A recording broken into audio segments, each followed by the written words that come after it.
Muy buenas y bienvenidos a un nuevo video. En el video de hoy vamos a estar haciendo la review del objetivo FE 2870 OS.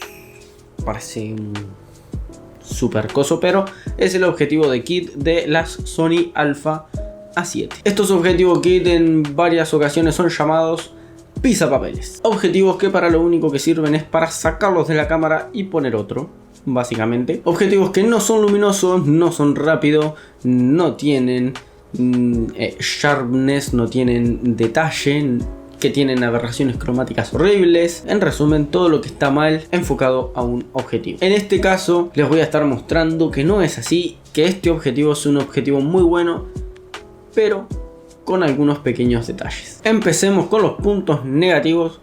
Siempre es mejor empezar con los puntos negativos.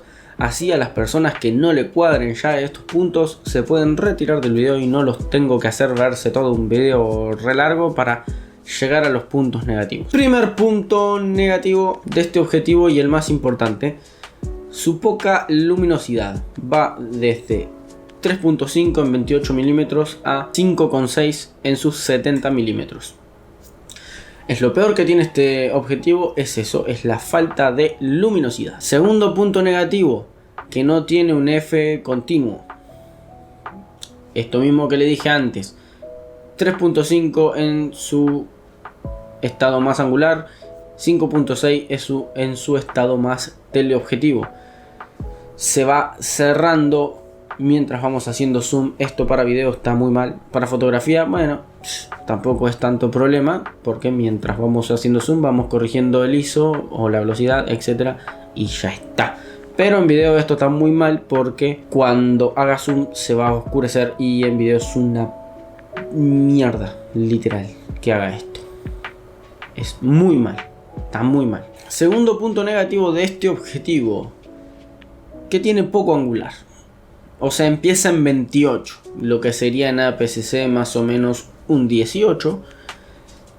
Entonces no es tan angular. Yo hubiese preferido que fuera 24, por ejemplo. 24-70 y que tuviera la misma luminosidad, por ejemplo, ¿no? Y ya está. Pero bueno, lo decidieron hacer así.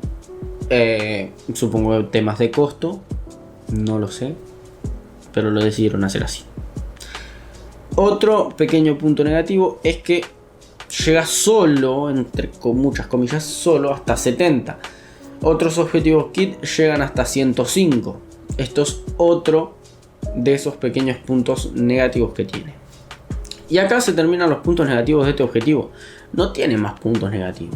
Ahora empecemos con los puntos positivos y realmente para lo que sirve y donde saca provecho y donde saca todo su poder este objetivo. Primero y principal, es un objetivo muy sharpness, un objetivo con mucho detalle. Para hacer un objetivo kit, obviamente no me lo comparen con un Sigma 2470, no me lo comparen con un 2470 2.8 G Master, porque te compras 10 de estos con lo que te compras uno de esos otros. Entonces, no.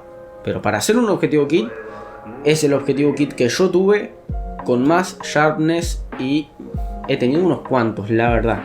Otro punto positivo de este objetivo es las aberraciones cromáticas. No tiene prácticamente, haciendo fotos a contraluz, todo, van a estar viendo ejemplos.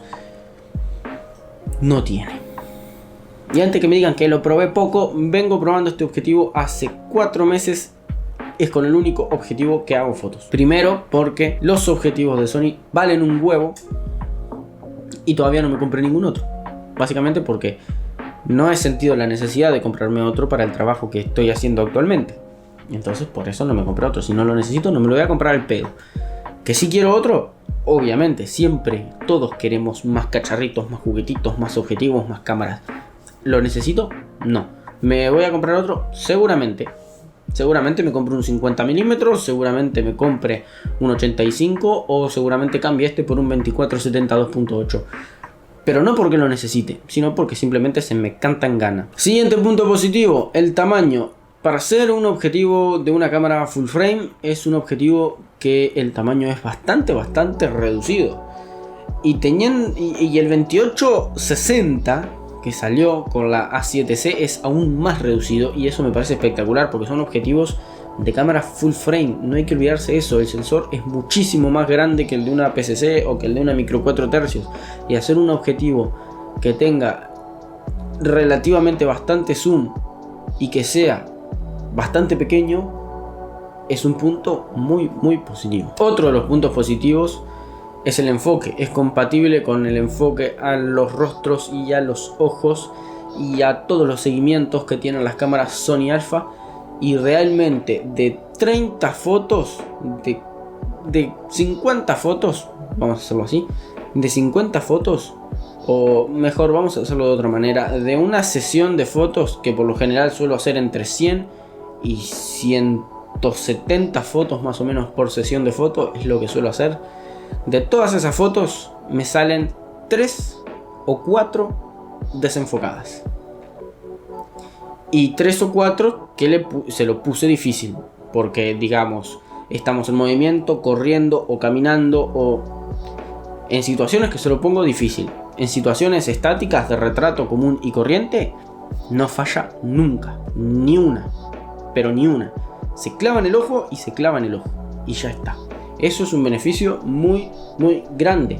Para mí, que venía de cámaras reflex, que tuve la 5D Mark III y la D810, que la cámara enfoque automáticamente con foco continuo al ojo es espectacular. Y encima el objetivo no se queda atrás porque no falla. Y como último punto positivo, yo suelo hacer los retratos en 70 milímetros por razones obvias. O sea, el mejor objetivo para retratos en mi opinión es el 85. Y lo más cercano que tiene a 85 es 70. Entonces saco todo en 70 a 5.6. La resolución del objetivo, o sea, el sharpness está bien. No tiene aberraciones cromáticas. Nada de eso. Pero algo que me resultó curioso es que este objetivo en 70 milímetros y en 5.6 tiene un bokeh bastante suave y bastante lindo. No es un 1.4, no es un 2.8. Lo dejo claro porque si no, ya veo a algún inteligente que venga a decirme, pero no es imposible que sea. Es imposible que sea igual que un 1.4, pero para hacer un objetivo kit, que estamos hablando que es un objetivo que viene prácticamente de regalo con la cámara, te da un desenfoque en el fondo bastante lindo. Y no estoy hablando de que sea el super desenfoque, sino que es un desenfoque lindo. En lo personal, a mí me parece lindo. Quizás a vos te parezca una bosta y es respetable, pero en lo personal, para mí es lindo. No tengo más nada que decir, sinceramente, de este objetivo. No sé si el video quedó largo, no sé si el video quedó corto, pero no tengo más nada que decir. En cuanto al video, es lo mismo. Lo están viendo, o sea, estoy grabando con él. Y todos mis videos anteriores, desde que tengo la A7 III, son con él. Básicamente eso. Es un objetivo que no falla el foco. O sea, yo me acerco, me alejo, él me sigue. Si pongo la mano enfrente, miren lo que tarda en enfocar la mano y lo que tarda en volver a mi cara. Y demora eso porque yo lo tengo que la transición la haga suave. Porque si no, haría tipo prax, prax y no queda cinemático. Quedaría como prax, prax, todo raro y sería el foco muy rápido. Si no, él se iría más rápido a mi cara todavía. Si quieren una recomendación personal, si se compran una A7 III o una A7 II o una A7, no sé quién se compraría una A7 ahora, pero si se compran una A7 ahora, cómprenselo con este objetivo y úsenlo. Y si tienen dinero para otro objetivo, no gasten en un zoom, a no ser que ustedes quieran específicamente un 24-70 2.8. Ya les digo que el 24-70 de 6, el F4, yo sinceramente no me lo compraría teniendo este objetivo. Porque sí, gano un paso de luz, pero tampoco gano en muchas más cosas. No ganas en muchas más cosas. El 24-105 sí, porque llega hasta 105 y baja hasta 24, entonces ya te ofrece cosas diferentes. Pero si lo principal de ustedes no es usar objetivo zoom, o sí es usar objetivo zoom pero no necesitan mucha luminosidad, igual con una A7 III eso está prácticamente solucionado con el tema de que se le pueden subir el ISO hasta el infinito y más allá. Cómprensela con el 28-70, que no los va a decepcionar, es un objetivo que anda muy bien, y con el dinero que les sobren se compran o un 50 mm o un 85 mm o un 24 mm y ya está, o sea, ya está. Con eso tienen para tirar muchísimo. Ahora, si les gustan los cacharros como a mí y les gusta andar cambiando de cámaras y cambiando de objetivos, bueno, pueden comprarse la cámara con el 24-70 y después comprarse un 85, un 50, un 35, un 24, lo que quieran. Pero ahora, a la hora de trabajar, yo creo que con este objetivo, un 85 y un 24, con esos tres objetivos puedes hacer prácticamente cualquier cosa. Prácticamente. Hay cosas que no. En deporte, por ejemplo, vas a tener que comprar otro objetivo, pero prácticamente todo lo vas a poder hacer. Así que nada, espero que te haya gustado el video, espero que te hayan gustado los ejemplos que te dejé. Todas esas fotos son fotos de los últimos 4 meses más o menos, desde que tengo esta cámara y desde que estoy usando este objetivo para hacer todos mis trabajos básicamente. Y nada, espero que te haya gustado el video. Si fue así, suscríbete, deja tu like, activa la campanita para que te avise cuando subo video y nos vemos en otro video. Que tengan muy buenos días.